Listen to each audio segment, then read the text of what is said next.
સુરત શહેરમાં અનોખા સમૂહ લગ્ન સુરતમાં મહાકુંભની થીમ પર સમૂહ લગ્નનું આયોજન કરવામાં આવ્યું છે।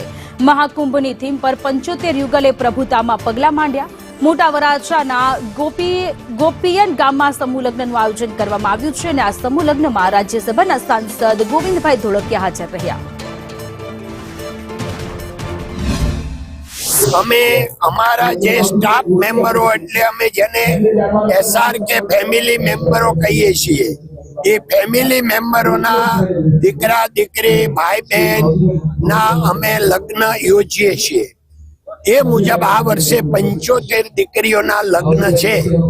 આ વખતે વિશેષ એ છે કે દર વર્ષે અમે પૂરી ઘર વખરી સાથે રિયલ ડાયમંડ નો જડેલો સોનાનો એમનો જે હાર છે તો આપીએ છીએ, પણ આ વખતે વિશેષ એ છે કે કુંભ મેળો ચાલતો હોવાથી પ્રયાગરાજથી ત્રિવેણીનું જળ, ગંગા જળ અને પ્રયાગરાજની માટી પણ ભેટમાં આપી છે, જે એની જિંદગીનો મહામૂલો અવસર બની રહેશે।